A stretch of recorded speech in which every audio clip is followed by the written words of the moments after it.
अब bank, railway, SSC एवं अन्य प्रतियोगिता परीक्षा के लिए 25 वर्षों से अनुभव प्राप्त शिक्षक आनंद कुमार कर्ण द्वारा एक कदम सफलता की ओर। अपनी सफलता सुनिश्चित करने हेतु आइए आज ही ज्वाइन करें कर्ण क्लासेस, नाग मंदिर, मिश्रा टोला, दरभंगा।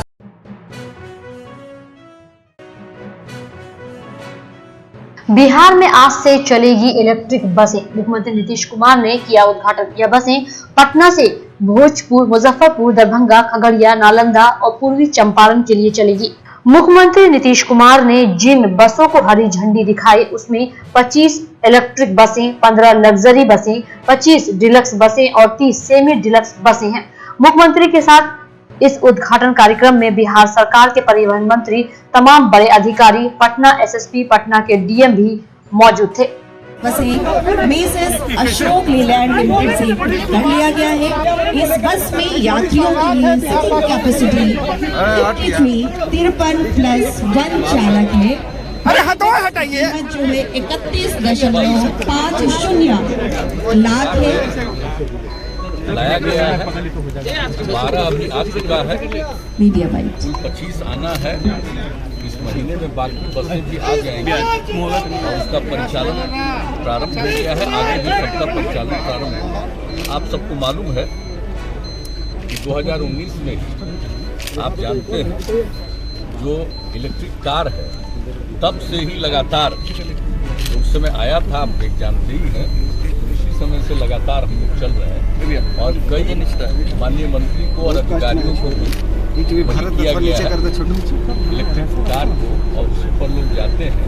इसी को प्रेरित करने की जरूरत है। मुझको पहली बार याद है जब पहली बार उस पर चले तो रास्ते भर कहीं से भी जाते थे सब लोग उसी पूर्वक देखने लगता था कि क्या है, एक छोटा सा जानते ही है कार जैसा है, तो हम लोग तो लगातार इस्तेमाल कर ही रहे, लेकिन उसके बाद अब बस का भी इस्तेमाल शुरू हो गया। ये कितनी अच्छी बात है।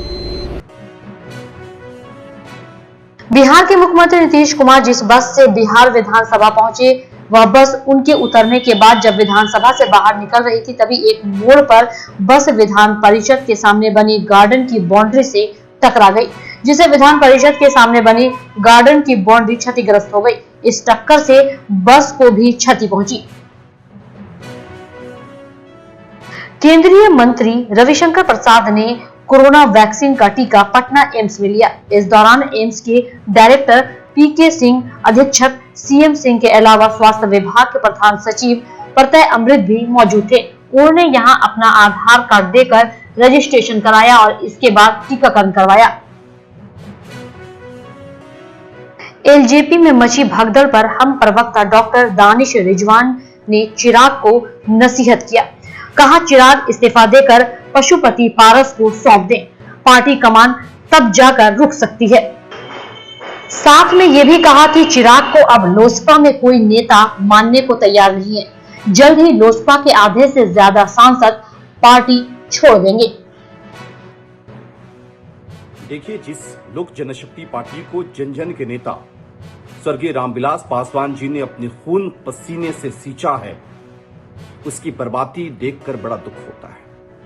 मेरा चिराग पासवान जी को मुफ्त में एक सलाह है कि अगर वो चाहते हैं कि रामविलास पासवान जी का सपने का बंगला, सपनों का लोजपा बचा रहे, वो विलुप्त ना हो, तो अविलंब पार्टी के राष्ट्रीय अध्यक्ष और पार्लियामेंट्री बोर्ड के अध्यक्ष से इस्तीफा दें और अपने चाचा लोजपा के सांसद, लोजपा को बनाने वाले पशुपति पारस जी को पार्टी की कमान सौंप दें। लोक जनशक्ति पार्टी में अब चिराग पासवान को नेता मानने वाला कोई नहीं है।